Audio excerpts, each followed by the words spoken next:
Hey, what's up? How are you? Doing well. How are you doing? I'm doing all right. Doing all right. Slow start to the week. Yeah, For sure, for sure. I feel it. yeah. You just get. Let's just get right into it. Okay. This is our first lesson.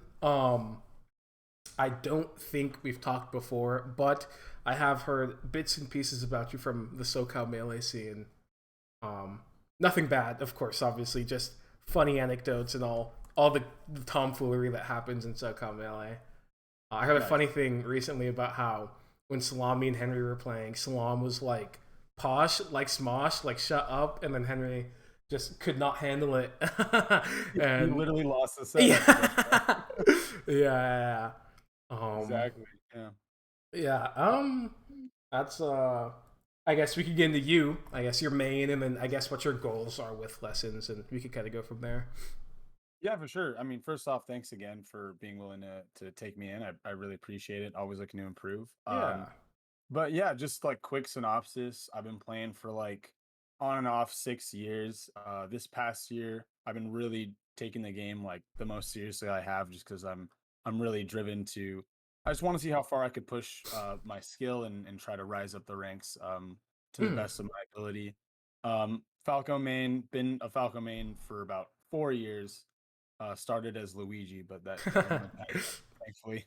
Um, but yeah, I think right now, to give you like an idea of where I'm at, like skill wise, I would be described as like top of low level, if that makes sense. Like, I basically am the Amy bracket winner, but Mm, I'm mm. trying to kind of like push my way into the upper echelon of, or into like a higher echelon of players. But right now, and I guess there's three different ways.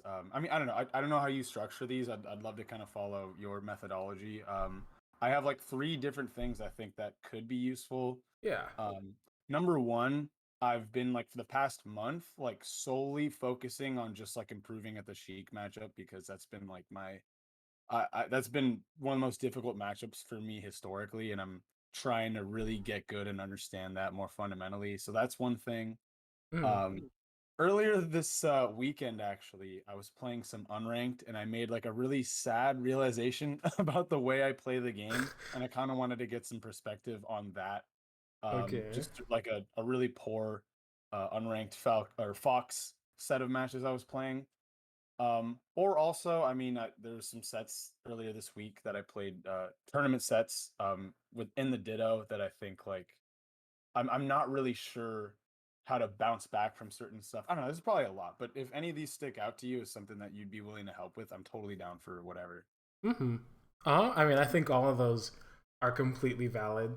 And like make sense. I think generally the way that I tend to structure lessons is like I think ultimately my goal really is just to like when I watch you play, whether it's Sheik or Fox or Falco or whatever matchup it might be, is to like try and find um like maybe fundamental issues that kind of exist and then like build up from there and create like a framework through looking at these core issues into like how to approach either finding said issues, fixing said issues, or some combination of those kind of things where it's like I want to like ultimately my goal with having students in general is to get all these students to the point where they know enough about how to learn in the game system to where having lessons with me is just like complimentary more so than like oh, I'm learning like new ways to see things, right? Does Mhm. that make sense? Yeah, that makes perfect sense. And I feel like based on that, I'd love to talk about my unranked sets versus this Fox player, if you don't mind. Yeah, we could get right into that. Yeah. Okay, sure. Let me just like send you a smorgasbord of Slippy files real quick. Kidoki. Give me just a second. Is that should I just drop them in lesson chat or?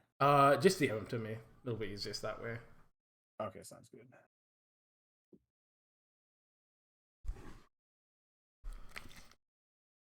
Okay, so October 16th.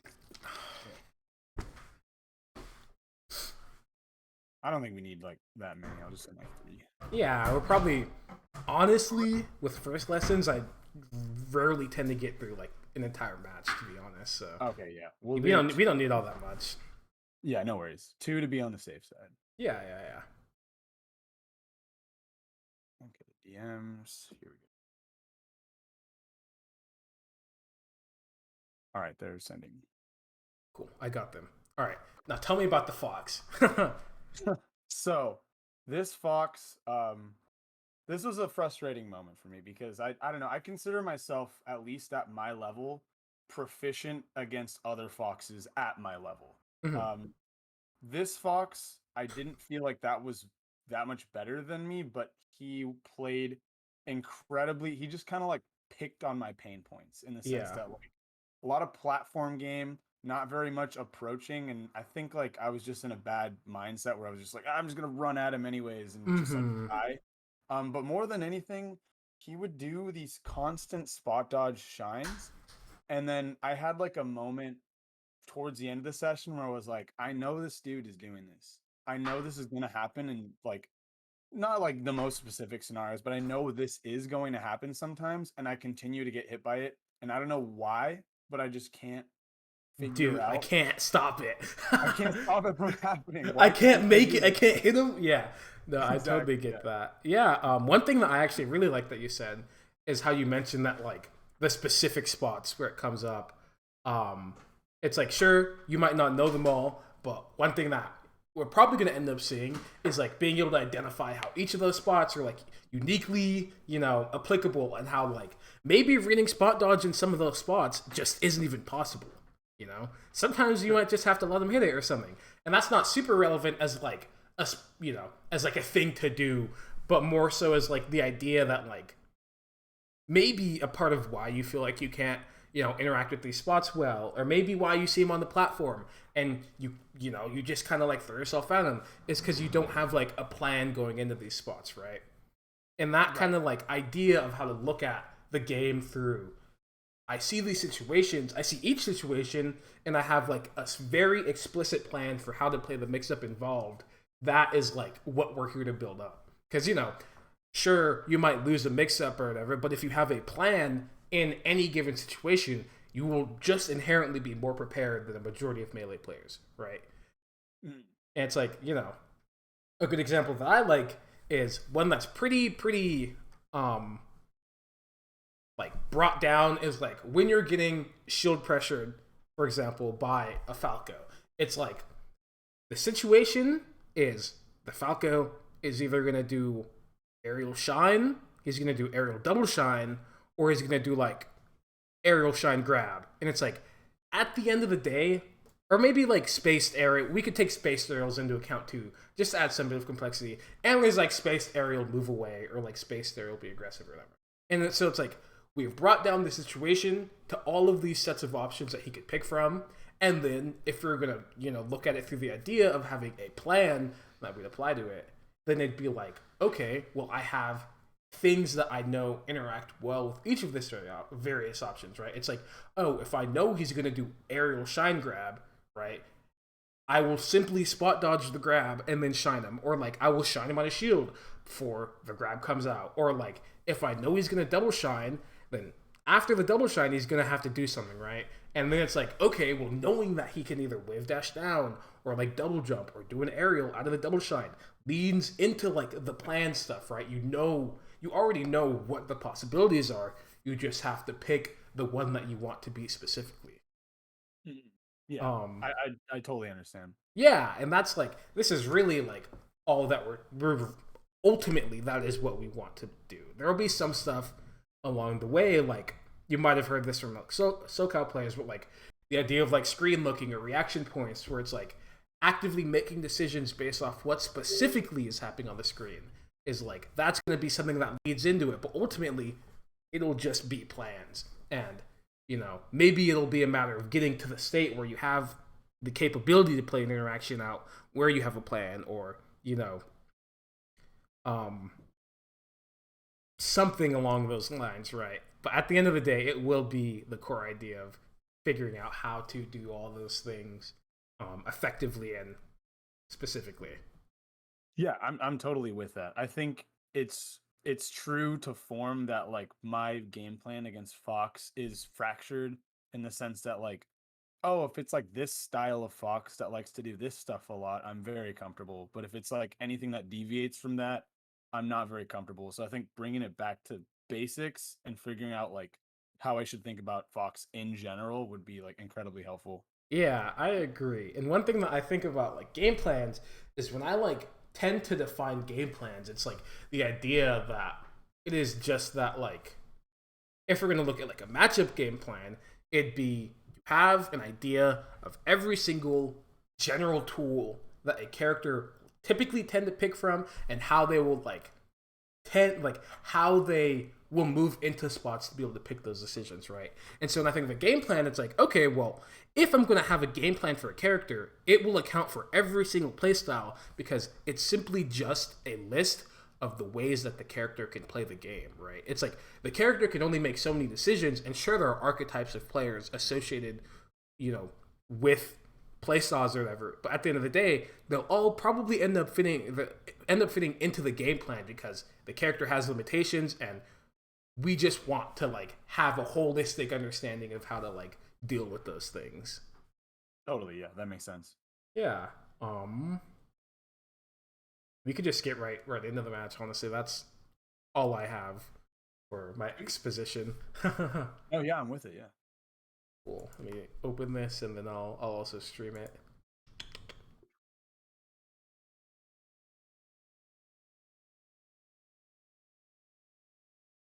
Okay.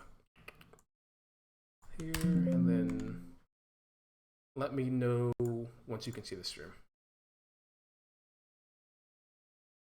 Okay, 1 second. Yeah, I can see. Okay, cool. Normally with first lessons, something that I like to do is just to like spend some time just watching through the first match. Since I've never seen you play, I don't know your skill level. I don't know anything about your play. I like to spend the match just watching without really saying anything, and kind of like accruing thoughts. Um, Yeah, totally. yeah, and when we're watching to try and like, I'm gonna ask, how you feel about what's happening. Try and like see things, and build up thoughts that we could talk about after.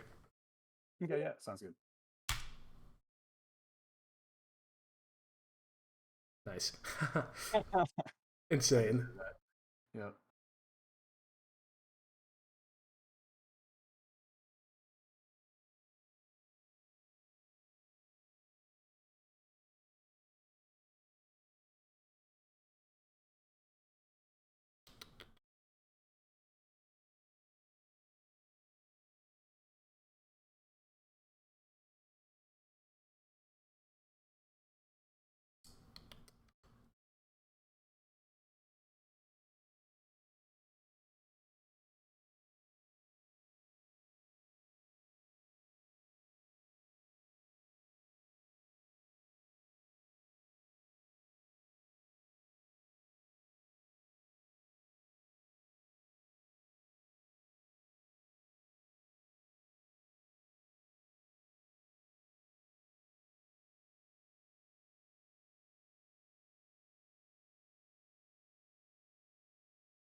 Okay.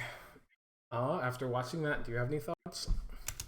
Uh, Um, yeah, I don't know. I guess it's just funny because I watching that back. I haven't watched this back in a bit. I'm definitely doing the one not approaching. I guess I'm like holding center a lot, but I'm like clearly afraid to go at him because I feel like I'm not gonna hit or something. That's the sense that I get. So this is Mm-hmm. definitely one of the latest, like one of the last friendlies I played with him. So I'm clearly like, I don't know.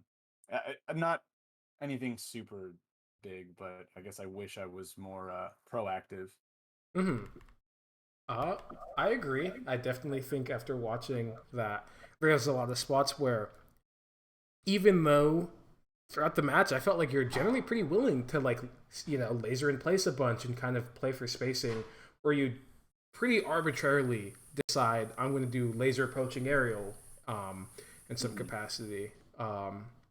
I kind of have some other thoughts. So we talked about the platforms initially, right? Do you Yeah. feel like you saw anything specific happen with them that might have been confusing or went wrong?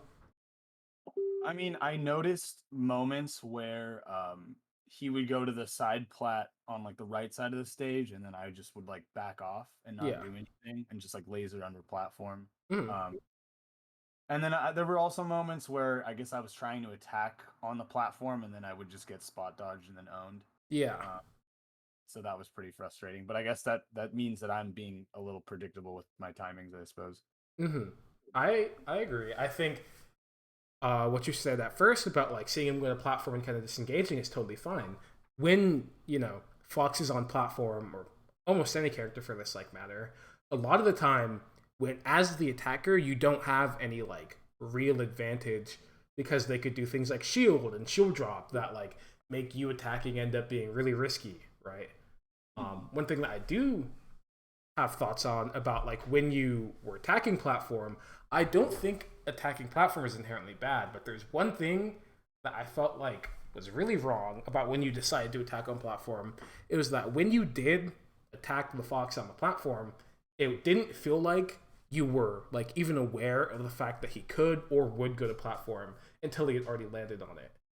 Um, and so what happened a lot of the time is you'd see him land and be like, "Oh, I get to do something," but it kind of goes back to the first thing where it's like, well, when he's on platform, he has a lot of defensive tools that make being aggressive hard, right? And so like generally when you want to like intercept someone or like hit someone in any capacity on the platform, it generally tends to be like as they're moving to it, right? So you've probably seen like I don't know, maybe like West Balls or Fiction or something. They'll do like laser and then jump shine and then hit the platform, right? You see like a fox get red that way. And it's like that's kind of like the idea of like you are aware of the fact that they could go to the platform and then you play around it rather than like doing it directly and reactively. Does that make sense? That totally makes sense. I have to like intercept them before, or I have to like play around them being able to get there, not just play around them being there. Yeah, yeah, I agree. And the concept that like I like to apply to situations like this is thinking ahead. And so it's like pretty much what that means in the context of melee is like from any given position there are only so many things that like a character could do, right? That's just factually going to be correct at any point because melee system is limited, right? And so it's like that being the case already, when you apply like situations within the game to that, the decisions that people are likely to pick get even more limited because some things just don't like once we take risk reward into account, some things just have bad risk reward, right? And Right. so if we like were to make an example out of platform specifically, it's like if I see a fox like shielding like around here near platform, my brain immediately thinks that he can go to platform. What can he do to go to platform? And that's like a question I'm asking you. Like, what do you think he would do to end up on platform? Why would he go to platform? Right? Yeah, I mean, he could full hop out of shield, get up there just to get like a vantage because it's normally pretty good to be above the other spacey, I think. Mm-hmm. Um, Why do you think that? I think well, from like watching fiction lessons and stuff, just being above the other species, like you can come down on them way quicker than they can react Mhm. to you being came down on, I suppose. Yeah, I agree. Now, I do think that that is true, but the only time when that actually ends up being true is when you're directly vertical, right? You have to be directly on top of them for it to be like an unreactable thing from their perspective. Okay. Um, I generally think why we tend to go to platform, like why I guess in this specific situation, why a fox would go to platform against Falco is because of lasers, right? Yeah, yeah, you're right. Yeah, Right? I don't that's want to another. be on the ground getting lasered by Falco. I want to get out of the way and like get to the ground when he's not shooting lasers, right? Totally. And there's a lot of spots in this VOD where I feel like you had him in the position where he was like locked down, whether he got hit by a laser towards the corner or he was shielding, and then he'd like full hop the side plat, and you'd like just be doing another laser. But once we go back to thinking ahead, it's like, okay, well, once we take everything into account, he's near platform, he's in the corner, disadvantageous position, and you're lasering him, right? It's like, okay, obviously he has other things he could pick that aren't jump to platform, but you kind of want to like hedge your bets because given all the things that we listed, it's pretty likely, you know?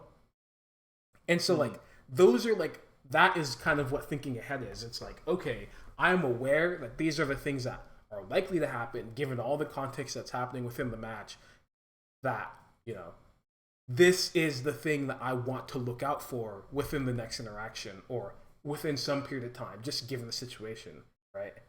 Mhm. And that is like that's a really big thing that kind of lends itself to this where it's like if you were thinking ahead in more of these spots you'd actually be able to play because I think the fox didn't go to the platform in a good way most of the time. He generally kind of forced it, and it's like if you were truly ready he would just get comboed super hard because you'd be like, oh, I know he's gonna full up the platform, I'm gonna up air him, and you just read it.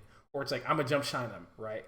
And then but like once we watch, there's a lot of times where you're just like up air, but it's super late. And it's like, oh man, you get nothing now. You're like up airing a shield. You're probably gonna get shield drop punished, you know? Yeah, totally. And so that's like my initial thought. I do have a few other thoughts on like, for example, say when you were full hopping, I feel like a lot of the time you actually did good full hops, but when you were full hopping, you didn't. Again, I guess it kind of also leans into thinking ahead, but you weren't necessarily like looking like closely at your opponent and like then making a decision off what he could do, which is like some mix of reacting plus like thinking ahead. Um, Mhm. and I guess at this point we could watch and then we'll see more specific examples that will hopefully make it super clear, kind of right. Yeah, yeah. Oh, okay, this was just unlucky. I just got on. Yeah, it'd be like that. Oh, you could use this literally as an instant example.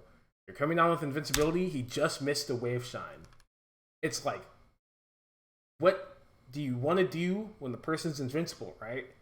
I want to get out of the way. I want to move. I don't want to get hit by him. And so his idea is, well, if I'm on a different plane than him, it becomes significantly harder for him to hit me, right? And so that's why he would go to the platform there. And this is like a perfect example where like you could have totally just been like, I want to play around platform and I want to read it. Now obviously you're not going to do that every time because it's a mix up ultimately. But like that's kind of the idea of situations like this where it's like he could go to the platform. You want to like be aware of it happening before it even happens. Does that make Mhm. sense? Yeah. Yeah.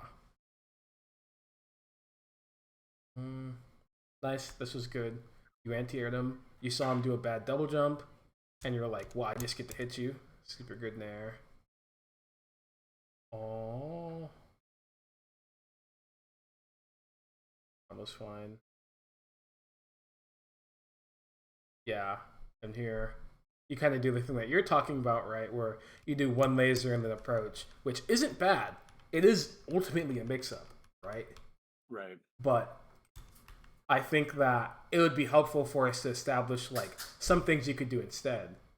So I guess after shooting this first laser, what are some things that you think you could do that wouldn't lose to like Fox shielding? Um, I suppose laser run in grab could be good. Like lasering a little dash dance maybe, and then like a much later aerial. Yep, uh, I agree. laser, and then laser again. Yeah. Is really Well, we good. have to be specific. How would you do the laser? Because It not could all be. lasers, are good against this, right? Oh yeah, totally. I mean, like laser in place twice could be okay. Yeah. Laser, even like a slight dash back laser after if I'm scared he'll like wave dash out and do something. Mm-hmm. Um, there's I guess the possibilities are endless. But mostly I guess I wish I had done a better aerial on shield. I wish it had been lower. Yeah, I agree with that. So, but I mean, I think that your conclusion's good. It's like, okay, well, you could have lasered in place again. You could have done laser dash dance into like maybe the late aerial. You could have done laser dash back into a laser, like into another laser. And those are all like valid things that interact well with him shielding. Now, I do have some thoughts on like how those things specifically function, and so it's like Mhm. one thing that I think is good is like by doing a second laser in place, it gives you the opportunity to like react to what happened when you shot the first laser, right? And so it's like by the time that your second laser's out, if you're looking at the fox, you could see what happened when you when he got hit by the first laser. Does that make sense? Yeah, that makes sense. It's like an info gathering laser. Yeah, yeah. And so it's like, oh, I saw that he dashed forward, so I know that the spacing is going to be closer than it was before. Or it's like, oh, I saw that he avoided the first laser, but full hopping, and then you could, the drift changes that too. Or it's like, oh, I saw that he shielded the first laser, and so it's like the things that he will do out of shield, you're prepared for that, right? So that's why I like laser in place. I think doing slight dashback laser is also really good here, but why it's good here is if he does dash forward, what actually ends up happening is it puts yourself at a good spacing for running shine. So if he does take laser running shine, you move yourself out of the way of the shine itself, and then laser him when you're super close, and then you get like a super advantageous position, right? So Mhm. maybe you could shine him, maybe you could do turnaround up tilt, maybe you do down air, right? But at that point, if he does the dash forward, you're in a good spot, and it puts space between you, so you're now out of his threat range, right? Which would be running shine in this case. Yeah. Um, why I like doing, laser dash dance. I think laser dash dance is really good against, him taking laser at this range. Is if he does something like full hop or maybe dash back or maybe shield, it lets you be reactive and still mobile, right? And so it's like a lot of the time, what makes it different from double like laser like two lasers in place is that if you do laser and he does like full hop, you can't actually hit him for doing the full hop most of the time, right? Because he'll be landing by the time you're like actionable from the second laser. Does that make sense? Yeah. But with laser dash dance, then it's like, oh, I'm available to hit him for full hopping, and I could play a mix up around it potentially, right? And Right. so, you laid out all these options that interact well with him shielding after laser, right? But like all of them are all they're very different in how they function, even though they all, maybe beat this one single option. Does that make sense? Yeah, totally. Yeah, and it's like it may seem like somewhat of a tangent because it's not specifically related, but I think Falco's a character where at the end of the day you're kind of just gonna be playing like some sort of dice roll that you have some amount of control over, right? Mhm. And it's good to know how all of these things function because maybe you see this fox shield in this position here, and then the next time you end up at that spacing after lasering him, do laser late dare and just like get easy shield pressure, or maybe you like do laser dash dance and just wait for him to do something out of shield, right? It's Yeah, important totally. for building like context, I guess. And if you know all these things, you can very easily swap from one type of decision to the other. Yeah, I Oh, think that's what I've been struggling with is just I think I need to be thinking more about all these specific options because I know this like in theory, but in practice I get antsy and then I just do laser bad aerial and yeah, be yeah. I need to like build that bridge, I guess. Yeah, you have to be super discerning. It's like you have to think, what do I really want to happen? What do I not want to happen, but what do I really think will happen? And then play around that. And for what it's worth, it's not like you doing laser early aerials is a bad decision. This is like the core of Falco's mix-up tree. This is something that Fox has to worry about at all points because of how many things it beats, right? It beats him dashing forward. It beats him doing up tilt a lot of the time. It beats him like if he tries to full hop and you're too close, it hits him before his full hop can go up. Like it beats a ton of it beats him doing take laser stand still, right? It beats so many things, and it's like this is the one thing that Fox has to pay attention to that like he will build the rest of his mix-up tree off of. So it's not a bad decision, but it's important to know even with this with the baseline how it works, right? Yeah. Totally. And we could just keep going from there because I'm sure there'll be more examples. Oh, here. This is kind of a random mix-up, but it is important to know that like when he shines you on a shield and you take in place like this, that like this is a specific situation where you can like have an idea where it's like I know that he shined out a shield and we're gonna assume he's wave dashing down, that like I'm engaged in a mix-up at this point. Because you see how like you're actionable at this point.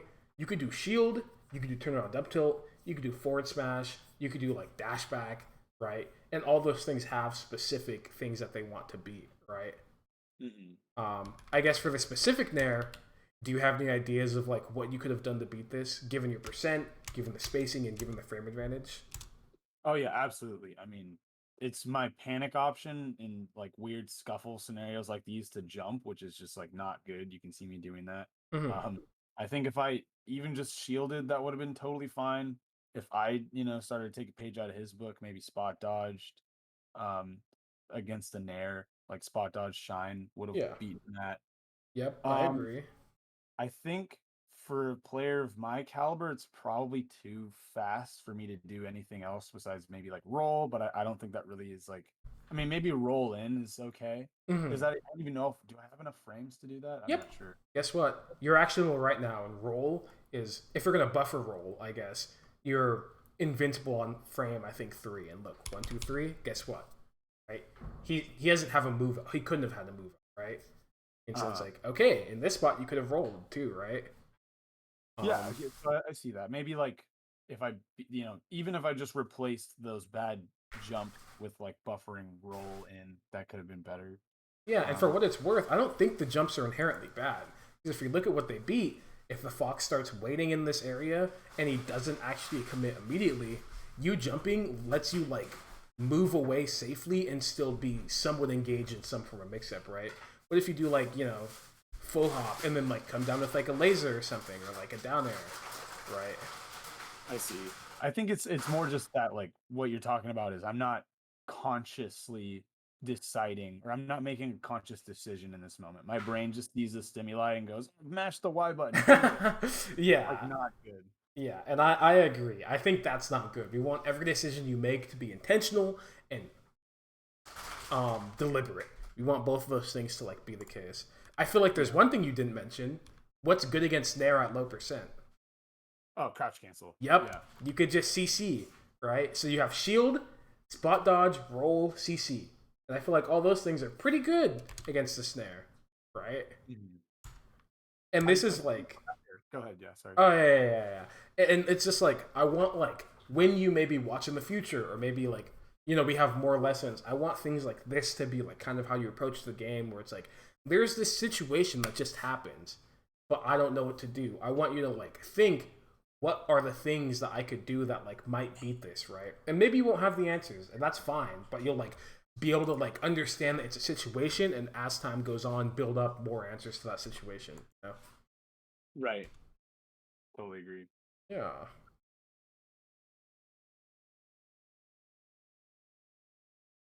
Oh, this is something I wanted to mention. In this spot here, I feel like you were pretty bad about dealing with Fox hitting your shield. And I think it's hard, but I think that with Fox hitting your shield, it's like you can react to how he does his aerial and then assume how it'll like end up interacting with your shield. Does that like make sense? And so it's like if he does a really early aerial that's really close to you, you can be like, oh, I know this is going to be a high aerial because there's no other alternative if it's an early nair that's close to me, right? Does that like make sense conceptually? Yeah, so you're saying like when Fox hits my shield, I can just like look at the screen and know like how it's hitting and then do something based on that? No, in this specific spot with like him aerialing your shield, you'd look at how he's doing the aerial before it hits. So you'd be like, oh, we could go 15 turns in the future 1, 2, 3, 4, 5, 6, 7, 8, 9, 10, 11, 12, 13, 14, 15. You'd be like, oh, he didn't early there, right? And it was that close. And I know that he's going to make contact with my shield. It like should give you some idea of like what will happen next because logically there's no other like alternative, right? Oh, I see what you're saying. Like Yeah, before it even hits my shield, I just know it's gonna happen. yeah, you're looking at what type of nair he's doing, and you're making a decision about how, like, the qualities of it because of it. Yeah. Yeah, and so here I feel like, at this point, since it's 15 frames after the nair started, you knew that he dashed, you knew that he jumped, you knew that he short hopped, you knew that he naired. It's like at this point you could have told that he naired your shield in this way and that it was really high, and you could have started doing a shine of the shield, right? Yep. Yep. And this is like kind of advanced because it's like multi-layered reactions, or you're reacting specifically to like some stimuli that isn't specifically related to the situation but like will lead to it, but it's like the sentiment ultimately. And I feel like he gave you a lot of chances. He did this early nair that you could have shot on his shield, and then guess what, he does another one, right? And both of these could have just easily been shined at the shield. When we look at this one, oh, he starts nair, we could just count 15, 7, 8, 9, 10, 11, 13, 15, you're actionable, right? And so by the time you had seen that he started the nair, you would know that he's that close to you, just given the information prior, and that he was doing the nair early. And so then you could assume, oh, I know that all these qualities are going to be the case, I can just shun out a shield. And guess what? You would have enough time, right? 1, 2, 3, 4, 5, 6, 7, right? And that's enough for like a 1 frame late shun out a shield, right? Yeah. Yeah. And that's like more advanced, maybe not the most worth like thinking of as like when I shine a shield I gotta do this, but it is like shining out a shield against Fox is important. Just to be completely honest, when Fox gives you openings like these, this is like how you beat Foxes of this archetype. They give you bad openings and you just like take it and eat them for dinner, right? No, I totally agree, and it's honestly, I'm looking back at this and I'm a little like disappointed in myself because I feel like I usually do shine out of shield these kinds of really bad nairs. I suppose maybe I just like wasn't confident in this moment, but like Yeah. I think I got to be more aware even when I'm like not feeling myself or whatever. Yeah, I Even like a agree. shield grab would have totally worked. Like Yeah, not the you could literally shield grab, right? yeah, Yeah, absolutely. and I agree. It's like maybe one thing that I think is always like a trap that melee players get stuck in is they do a thing sometimes and they're like, I can do this thing, but ultimately, when you're good, your goal is to do it every single time, and you want to like make the idea so clear in your head and that you're so practiced in it that you can just do it every single time on command without even thinking about it, right? Mhm. Obviously, easier said than done. There's a lot of stuff that goes into that. You have to know everything about it perfectly. You have to put a ton of hours into practicing it, but that is like the core. That's what we want, right? We don't want it to be like, oh, well, I shot at a shield, Falco or Fox Nair, High Nair sometimes. It's like, you got to take every single one you get because at some point it will matter, right? And No, I once you're, totally agree. yeah, Yeah. yeah. And this is I like, that's like a overarching concept where it's like everything like this. You want to make sure that you are good enough at it to do it every time without even sweating, you know? Yeah, that's I think the more nebulous part for me is I guess, but like you're saying, I just have to like think about it a lot and practice it a lot. So Yeah, it's just about mapping it out. I think it's like nebulous when you like don't know it, but at some point, once you bring it down to like a specific like situation, there's only so many things that could happen in it. And you just have to like sit down and map it out. And obviously, you're not going to always be alone doing it either, right? We're doing analysis right now, right? yeah, yeah, totally. But it will definitely, it's not going to be easy. It's not going to be short, but it is like just kind of how it is. No, I totally agree. I want to get there. Yeah. Um. here's an example of the full hop where I feel like this is a good full hop. But one issue is you didn't think ahead. One quality of Falco full hop that's really important to know as the Falco doing it is by the time you hit the ground, like way before then even, they could see that you have full hopped and make a decision, right? And so that makes it clear that your full hopping in and of itself is not a mix up. You full hopping is something that is like completely reactable that they could make a decision based off of. Now, that isn't to say things that you do on your landing of your full hop aren't a mix up because they're just completely unreactable. You doing a falling laser versus a late aerial, no one can tell the difference between those things before they come out, right? But it is important to know the quality of your full hop, that when you are doing it, the full hop itself is something that people can see and like they have the information to know that they're playing that specific situation. Does that make sense? Yeah, that makes sense. And so here, what I feel like the issue is that you didn't think ahead in the sense that they know that I'm full hopping and that I'm engaged in the mix up. And so here I feel like if he's shielding and you're full hopping like this, it's only likely that he's probably going to move out of the way, right? Mm-hmm. It's like he's not going to let himself, get late bared on the back of his shield and get pressured. He's going to be like, damn, Falco's full hopping. I want to move out of the way and avoid whatever aerial he does. Now, after that has been established, there's a mix-up at hand because Falco is fortunate enough to have a laser that hits really far. And so in spots like these, it's like, oh, if I know that he's going to move out of the way of my full hop because he doesn't want to get hit, then I could just laser him and establish a laser mix-up, right? Mm-hmm. But that's these are the levels that go into establishing these kind of situations. Once we know that Falco full hop has these qualities and he could do these things out of it, then it gives us something to judge, the future situations through. Does that all make sense? No, that totally makes sense. And I've noticed this exact full hop phenomenon happening to me against Sheik too, where it's just I'm not thinking about it. I'm just coming down with an aerial and then they move out of the way and I get grabbed. Yeah, exactly. You're like, I'm full hopping here, but why am I getting grabbed every time I try and do a full hop? It's we want to one big thing that I really want us to get through at some point is once you realize you have a thought where it's this thing just keeps going wrong, I want you to take a step back, whether it's when you're playing or you're watching or whatever, to just take a step back and be what makes this situation what it is?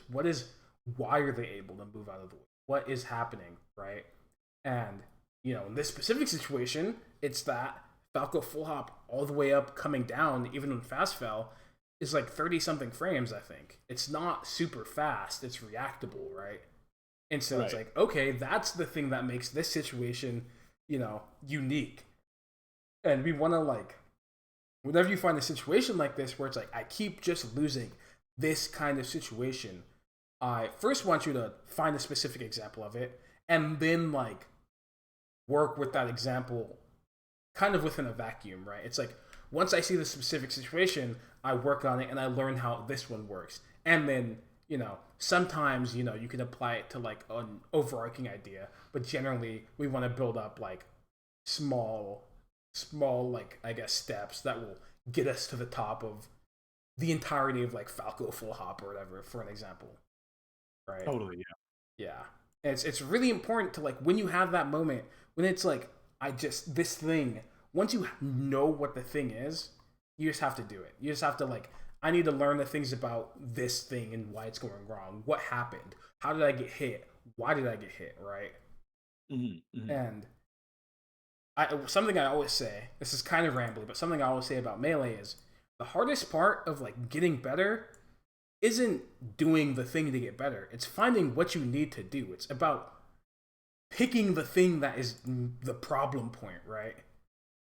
I always got this idea because it's when I was taking lessons with Direct Fox, it's I never really messaged them to ask them questions because I was always well, the hardest thing about asking a question is finding the question.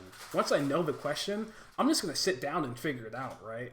But figuring out the question, what is the issue at its core, is difficult, right? And so it's really, really, really important to take these moments where you have the question and run with it. obviously you don't have to do all the work yourself. You can always message me and ask, hey, I've been seeing the situation. Do you have any thoughts on it? I kind of feel like it works this way, but how do you feel, right? Like you can always do that. But the big part is recognizing when you have the opportunity to like take these like moments, the light bulb moments where you figure out there's a thing that's going on, you know? No, yeah, totally. There's a huge importance behind like finding my pain points, and like thank you for like reminding me of that, because I feel like everybody at my level kind of knows. It's like, yeah, bro, you got to review your VODs and see where you're getting hit, but it's like I think you're illuminating, and I have to think about it like way more in depth, and like Yeah, the way that you approach it is different from like, oh, I'm just like I keep getting hit by Fox or whatever, by fast foxes, and it's like I keep getting hit by this one thing that this fox is doing, and I just don't know how to deal with it. And that's like we want to find those things where it's like you've been able to bring it down enough to a point where it's just like it's a specific situation, right? yep. And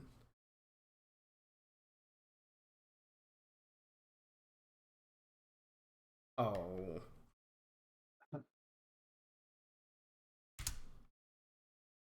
yeah, yeah, kind of is what it is. I think you probably should have wake up shined, but I say that just because like you could have seen that he whiffed the down tilt. Can you kind of imagine that now? It's like I saw that he down tilted when I paused, right? That's when I Yeah. reacted to it, and so it's like okay, you had enough time to like shine, right? And maybe shine wouldn't have hit; it would have hit his shield, but you could do a thing or whatever, Yeah, right? no, I agree.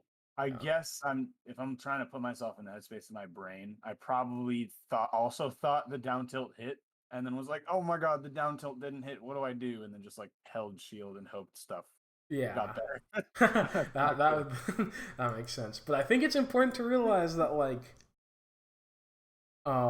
I've already said this a million times, but it's like Melee's system only works a certain way. And like once you have a really strong grasp of it, I feel like once you watch this in real time, it's super clear to me that down tilt wouldn't hit. Just because, you knew when you were starting your neutral get up animation and you have invincibility with it. And so it's like if you can tell all these aspects relative to each other in the moment, then it's like, the decision that you need to make ends up being clear. And obviously it's not easy to know exactly that, Fox down tilt isn't fast enough with the way he did it to hit you neutral get it being instantly, right? But like it is a thing to like, you know, realize, right? At some point.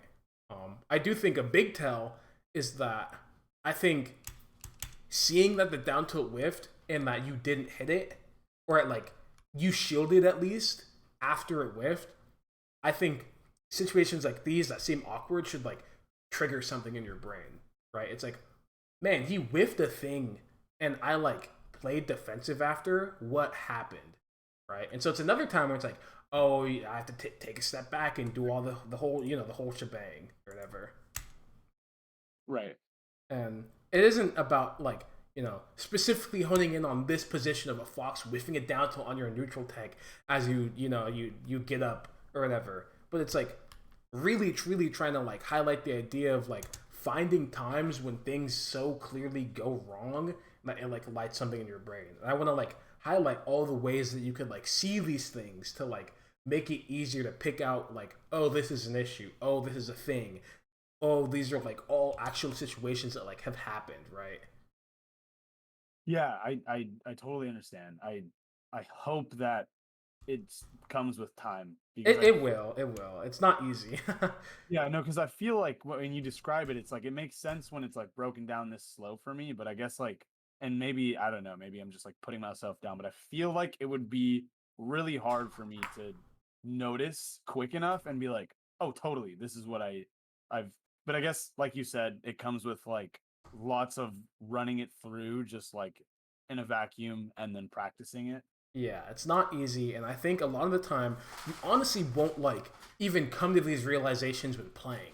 It might just be a thing where it's like you only do it when watching VODs back, which is a really important part of the process. Just because if we're functioning under the assumption that like when you're playing, you're practicing a thing, you're probably going to be focusing on that, and so it's going to be like you will miss information just inherently.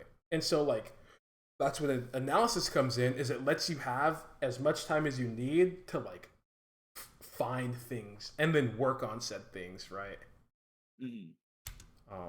And I don't think like the skill to like realize that something is weird is gonna just be easy. That's something that like comes with experience and like effort. Once you have to like qualify what weird even is in your brain, right? If you don't have an idea of what weird is, you're not going to be able to pick out like, oh, that's a weird situation or that's a weird thing, right? You have to like have ideas of the game prior that make like, some situation playing out the way it does, to be weird. Totally, yeah. Was just unfortunate.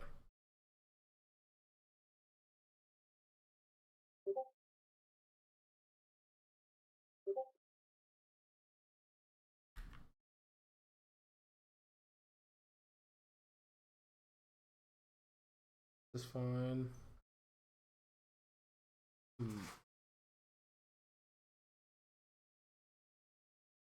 Well, I feel like watching this back, these lasers are fine, but this shield did not. So I guess the issue is I don't think that the shield is inherently bad. But what I don't like is that when you do the shield, you jump out of it without like checking if you hit it or not. All right, does Yeah, that make sense? You see how like yeah, you shield and then you jump before he even like nairs like his nair hits it, right? Um, yeah, yeah. I that kind of remember I you talking about yeah, and kind of it's not that big of a deal, but kind of the idea that I have associated with that is it's like you when playing melee, I think it's important to like have all of your decisions or all of like your positioning agree with your decisions, right? So like to give an example of that, it's like if you're gonna dash back, you don't get to be aggressive because you're moving yourself away from your opponent, which means that you're both further away and it takes longer to hit them. And so by virtue of that, you don't get to be aggressive. Does that make sense logically? yeah, that makes sense. You have to commit to the intent behind the original decision you make. Yeah, exactly, right? And if you do something in the middle, a lot of the time you get something awkward where it's like, if I dash back and then realize that someone's doing something that I could have hit if I wasn't dashing back and then try and hit it, I'll probably whiff and then get punished and then it'll be really bad and I'll be like, why? He did something bad, I tried to punish it, why didn't it work? But it's like you need your positioning to agree with your decision. Um Yes. yeah. And I feel like this is kind of one of those things where it's like, you shielding here isn't bad because at this spacing, Fox running forward and naring is really hard to deal with since you dashed forward. And so you could shield and then maybe shiny shield if it's an early nair, or maybe roll into center stage if you really want to get out, or like full hop or something, right?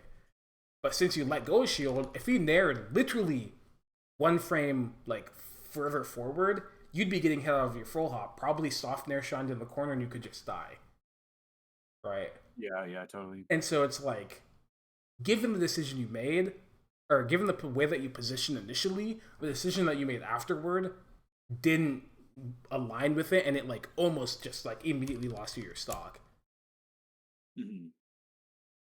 and that's Yeah, like I get that. something to be aware of. Yeah, Yeah, nice. Oh, you messed up. I kind of have understand though. lasers. Yeah, I don't think what you did was bad though. You try to just space. This is a good spacing to be at when Fox is on platform because if he runs off, he can't hit you, and if he jumps off, he's like so far back that you like can just you can cover him drifting forward and be safe if he doesn't, right? Mhm. So I think that's a good spacing to be at, but you messed up, which happens.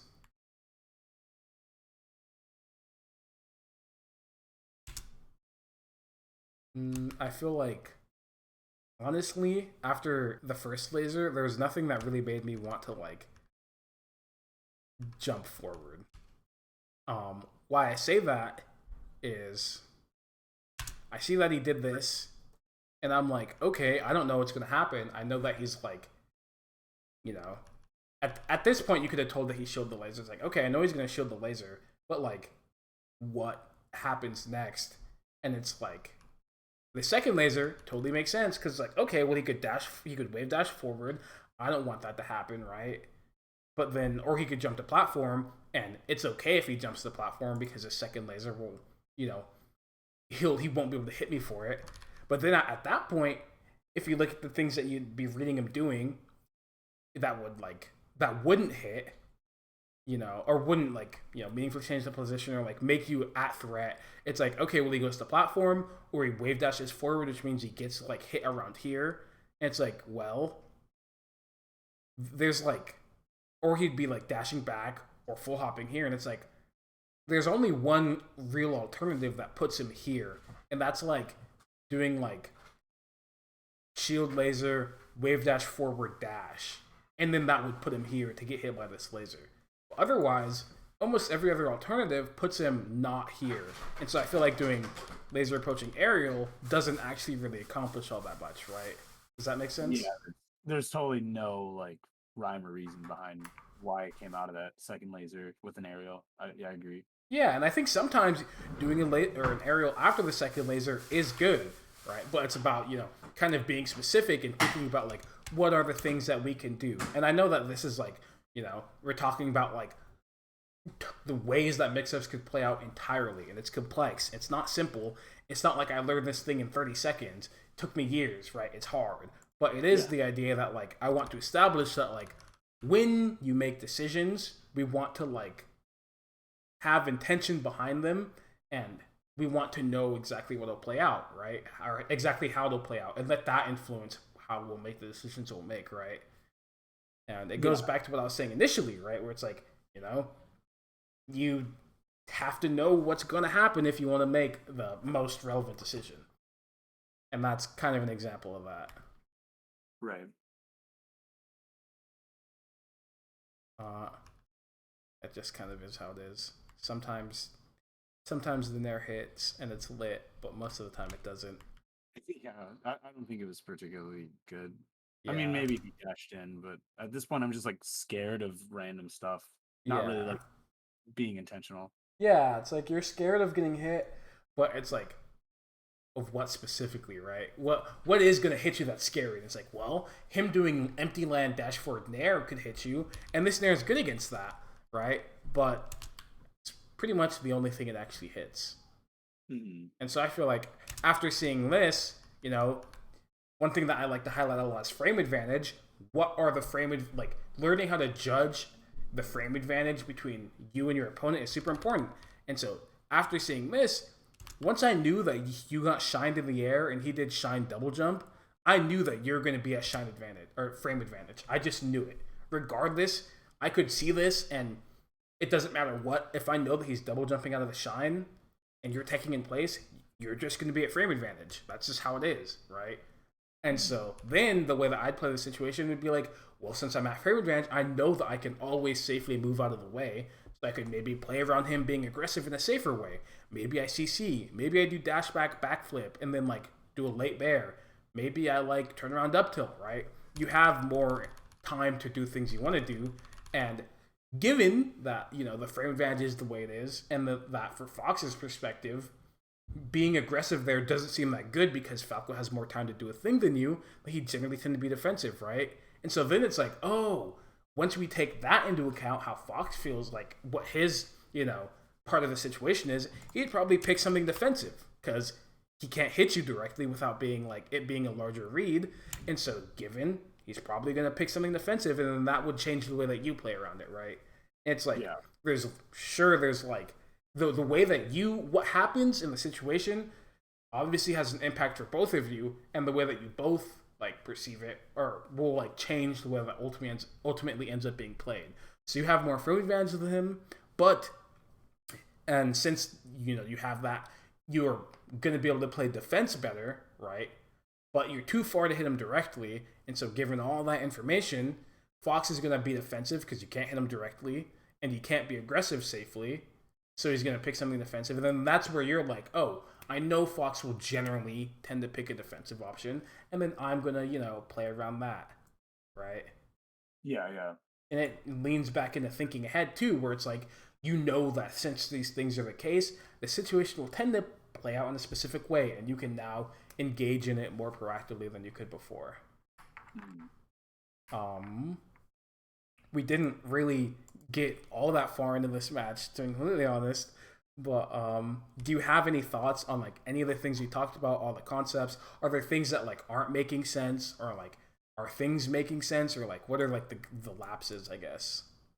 No, I totally. I think everything you've been saying makes like total sense to me. It's illuminating. It helps me kind of realize where the gap is. Mm-hmm. I guess I'm just kind of like realizing that this is it feels like a large gap for me because like you said, what if I pause any situation, I feel like I can totally understand. I mean, clearly there's some stuff that I don't know yet as we discussed, but Yeah. like the stuff that um like I know that the stuff I'm doing is bad. I think it's just going to take finding ways to quickly recognize, you know, when I have frame advantage, when I think he might go to platform and like just I guess more recognition. And if Mm-hmm. there's any other tips you have for like building that kind of recognition, um I'd be happy to hear them. Otherwise, I think what I'm gonna do based on this is just like pause more when I'm doing VOD analysis, understand, try my best to think about this during friendlies. Mm-hmm. Um,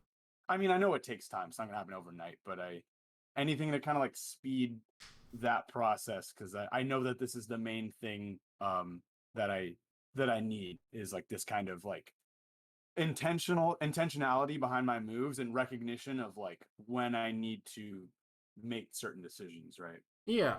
Aw, I think something you could do when you're not accustomed to like picking out spots is like honestly, you could just watch and every single situation that happens where you don't know exactly how it could play out in its entirety, you just pick it.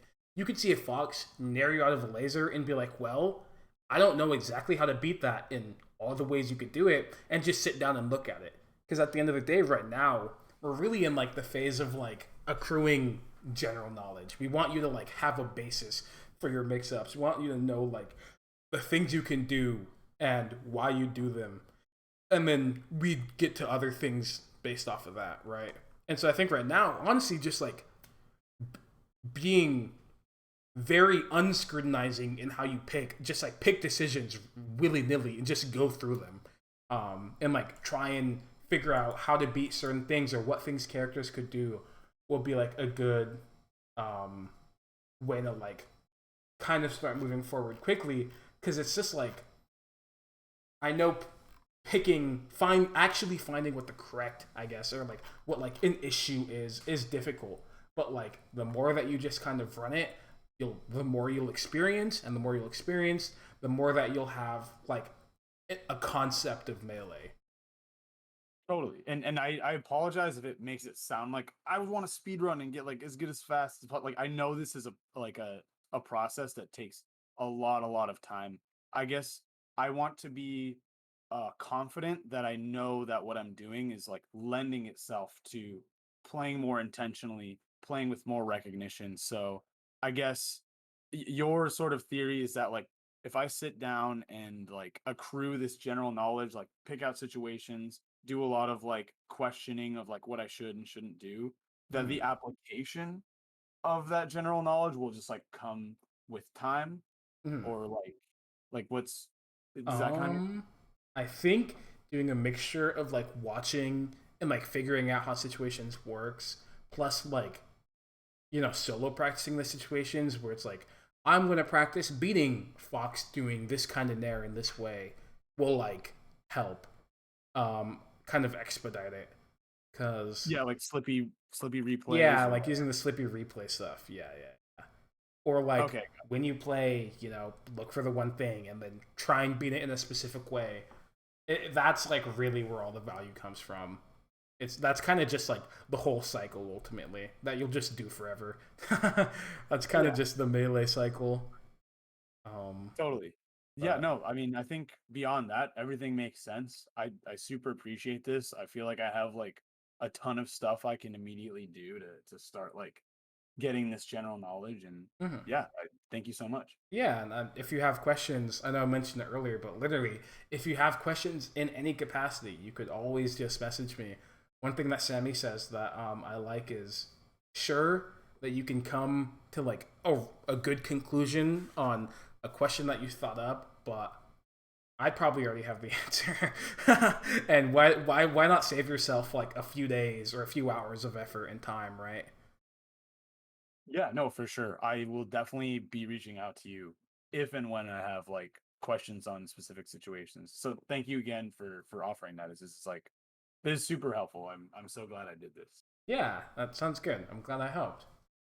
Okay, well, cool. Have a good rest of your night slash week. I'll talk to you later. Yeah, man, you too. Thanks again. Talk soon.